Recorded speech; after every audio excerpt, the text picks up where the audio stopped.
Alright guys, so here is the MX Master 3. I'm going to do an unboxing for you. On the back, just explaining comfort, speed up your workflow, and just more information. So a closer look at the box. Now let's open it.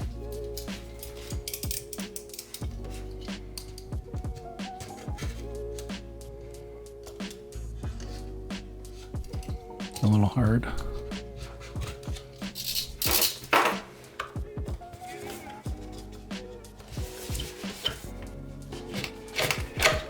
All right. Let's see what's in the box. Okay, so it's pretty sleek design, just a simple MX. Let's open this up.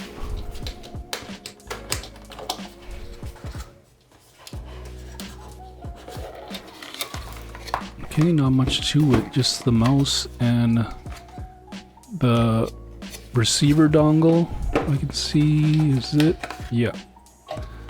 So you basically plug this into your computer. I'll set this aside. Let's take a look at the mouse. So as you can see, the form factor, it's a bit curved. And you can see all the buttons, the side scroll, horizontal scroll. On the back here we have, okay, how to turn it on, how to connect. You don't want to go to mxsetup.logi. It looks like you can switch between 3 different computers.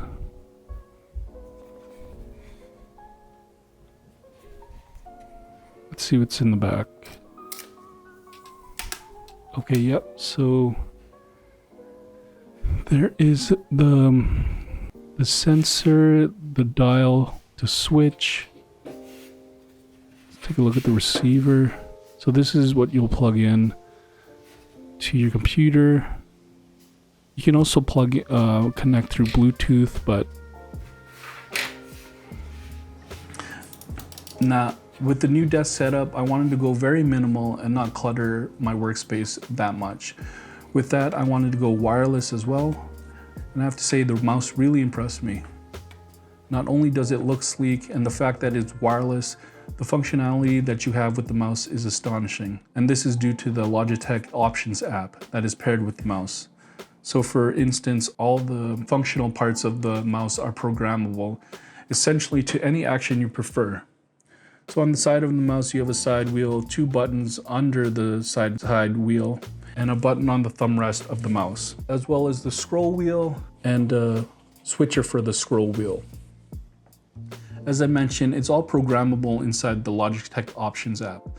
So for instance, in Photoshop, say I want the side wheel to zoom in, I can easily program that within the app. If I want the buttons under the wheel attached to something like size of a brush, I can do that too. Instead of having to program each button by yourself, the Logitech Options gives you templates you can download for certain applications. So there's Photoshop, Google Chrome, Illustration. Basically any app you have installed on your computer, if there's a profile for it, it will give you the option to install. Using this mouse has changed the way I work and consume content. So for Premiere Pro, I use the gesture button as the save.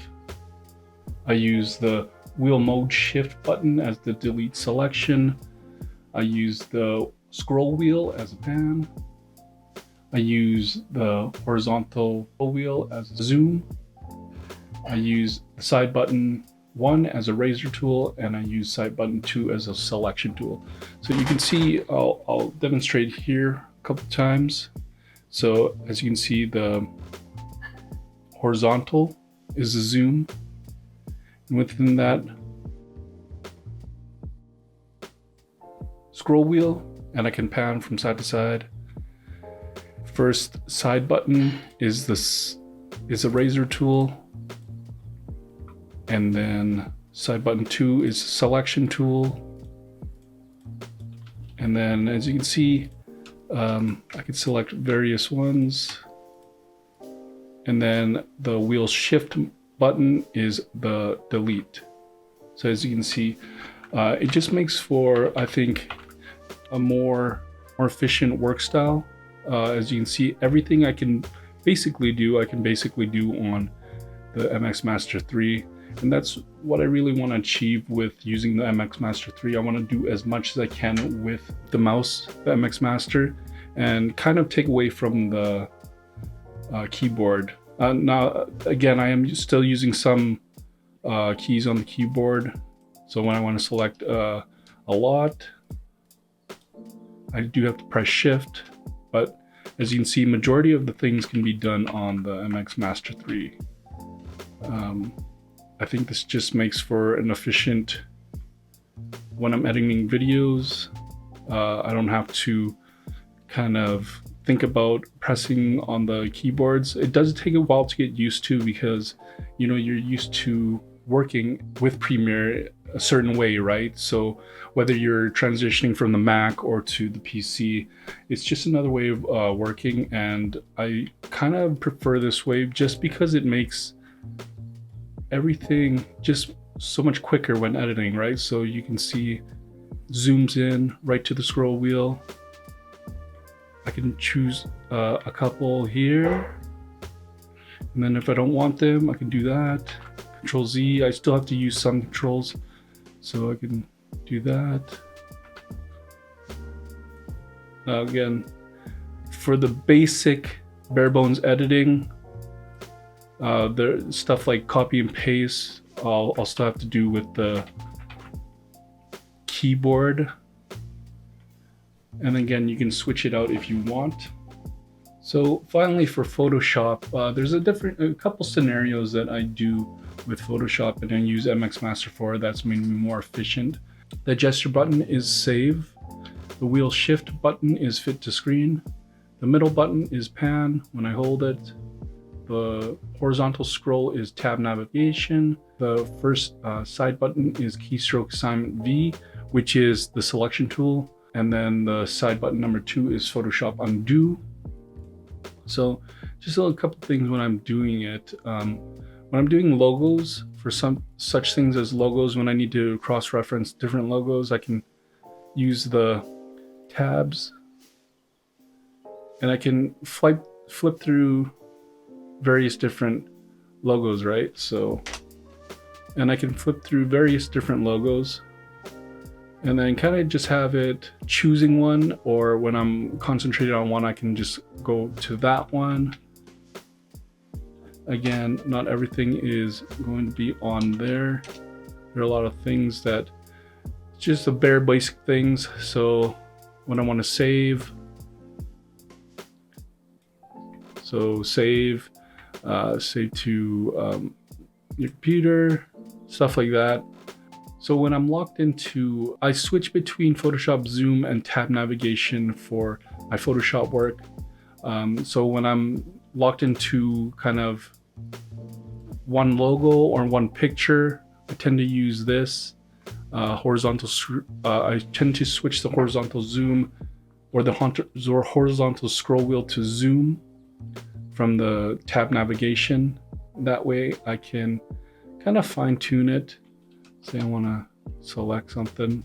I'm selecting something, and then I want to go back to the fit to screen. So I just press the wheel shift button, and that fitted to the screen right there. It comes really in handy when you want to get pixel perfect, but you also want to see how it looks from afar or 100%, right? And I find in my Photoshop work and my personal photography, I do this a lot because I'm getting the minute details, but I'm also seeing how it looks as a whole, right? So you can see that. Like for my photography, for instance, I like to get in pixel perfect, right? And then you can get the little imperfections here like this. So stamp tool. Let's say I have the healing brush, and then I can kind of just get in and clean up the photos I do for my thumbnails. So something like this. And then when I can't see anything, I can press the wheel shift button. We'll bring it right to the top right there. And then it's the selection tool. So again, the selection tool can move this. Oh, I'll bring it up there. Move that, and I can do anything I want with that. So yeah, so that was kind of a rundown of how I set up my MX Master 3. It is definitely something to get used to when you want to kind of change up your work style, make it more efficient. I think I've become more efficient in terms of working in the programs with the MX Master 3. But if you guys have any suggestions on what you want to try next, just let me know and I'll do up another video on my MX Master. But that's how I work within design, within my work, with the new MX Master 3.